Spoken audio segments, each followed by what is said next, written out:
SubhanAllah. A low position telling the people, the big people what to do. It doesn't work like this. Nobody accept that. Huh? SubhanAllah. And how about the architect of the universe? You respect an architect to put up a big building here in the kingdom, yes? You respect that. This guy, wow, spent these years, look what he did, his accomplishments, look at this grand edifice that he's proposing here. Wow. And it's just a human building a little stick out in the desert. But how about when Allah builds a universe, and have you ever really looked at it and thought about the size? How our earth is just a teeny tiny dot compared to some of the suns that are out there. And the suns are teeny tiny dots compared to solar systems that are there in place. And all of it together in the Milky Way is a dot compared to the whole universe. You're like, whoa. And you're going to tell Allah what's ibadah?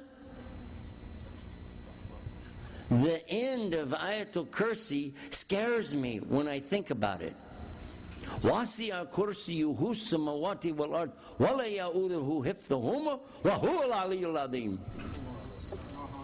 And what was said about this, and I share this with the Jews and Christians when the time comes to let them think about who is the creator and sustainer of the universe, and we talk about the size of the macro. Look at the universe, look at the solar system, look at the stars, look at it.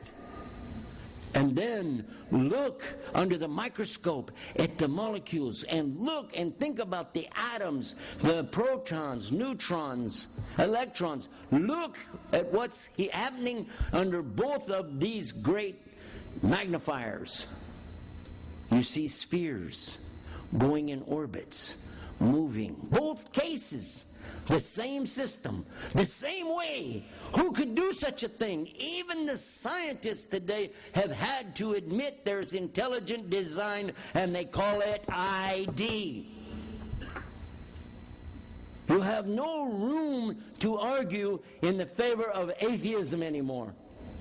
You can't, because they've admitted themselves that there's something else out there, something bigger, something much more than they know. On our website, Alhamdulillah Rabbil Alameen, we have videos that were done by Sheikh Zandani with the great scientists of the world. And we put them there. They're in English, and we invite people, go and watch. And they come away shaking their heads going, what can I say? What can I say? Atheists come back and their tongue doesn't move anymore. They stop insulting Allah with the tongue that Allah gave them. Because in number 7, we have 7 of them on there, 6 or 7. The last one, all of them saying, this must be from Allah. The Quran has to come from Allah. Some of you have seen those. But the last one is the amazing one, because during the speech, he stops and he says, I guess it's time for me to say, La ilaha illallah, Muhammadur Rasulullah. An atheist scientist accepts Islam right there in front of their eyes. What can they say? What can they do? It's there. So, when we're explaining, we're just taking it easy, but we're leading up to what? We're always leading up to the relationship between them and Allah. What should be the relationship between the master and the servant? Because that's the relationship implied by the word Islam. Immediately, the word Islam comes from the verb aslama, which comes from the root silm, sin lam mim. And you ask some of the Muslims that speak some English, what does Islam mean? What does it mean? They say, Islam means peace.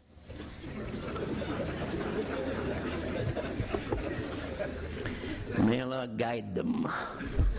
This is so easy for a detractor of Islam to hurt you, to put you down if you say that. Really? Islam means peace? Oh yeah? Then how come when you greet each other you say Salam Alaikum instead of Islam Alaikum? You just messed up. What will you do now? Because you've lost credibility. You said something that they can point to and say, he doesn't know. Let's go. He doesn't know. Okay, thank you very much. Have a nice day. Bye. So take it easy and think before you open your mouth. Muslims are commanded not to answer questions unless you really know the answer, and you don't know the answer unless you know the source and the location. Otherwise, you say, I don't know, but we can find out.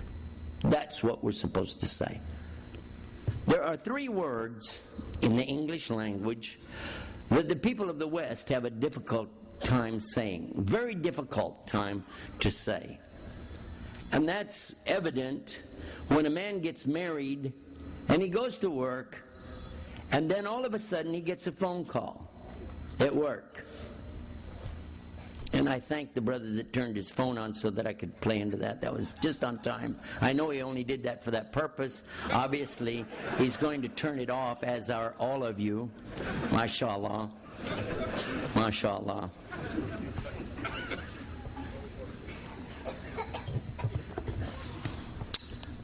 Allah guide us. He gets a phone call at work, and he's embarrassed. It's his wife checking up on him, you know. Yes, ma'am. Yeah. Okay, I have to get back to work now. Okay. Yeah. Okay, I'll pick it up on the way home. Okay, bye. Huh? Yeah. Me too. Yeah. No. Honey, I'm at work, and yeah. Me too. You know. All the folks are looking at him now going, and he goes, I love you too. It's hard. Real hard. He can't. I don't know why people in the West, they just don't want to say I love you. They don't. We say it all the time. I love you for Allah. We say it all the time to each other. And when we're with our families, it's no problem. I love you. It's easy. I love my children. I say I love you. We don't have a problem with those 3 words.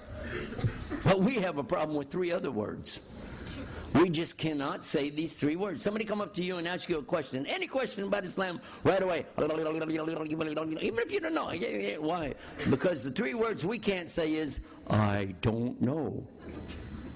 I think it was Imam Malik who had a visitor who came, I think, from Yemen, and they asked some questions, and out of the questions they asked, a lot of them he didn't have the answer for, and he said, I don't have the answer to these. And they said, how are we going to go back, and what are we going to tell the people when we go back? We didn't get the answer. He said, you tell them Imam Malik doesn't know the answer to those questions. Who here thinks they know more about Islam than Imam Malik? Anybody? Okay, so why we can't say, I don't know? People have much more respect for you than if you guess and say the wrong thing. Islam does not mean peace. And if you say it, you'll be eating those words before you end your conversation, because they'll throw it right back in your face. Islam is something better and bigger and carries a lot more weight than just the word peace in English. Islam contains 5 English words all at once that work together in a system: surrender, submission, obedience, sincerity, and peace. So peace is in there, yes. But it's not peace on earth, goodwill to man. Not peace in the Middle East. It's peace between you and Almighty Allah. And you don't get that until you do the other 4. And subhanAllah, even some Muslims don't have that. They don't think about it. A person tell you, I'm a Muslim. You say, okay. But We've been working with you here on the job for a number of years. We didn't know you were a Muslim. When we go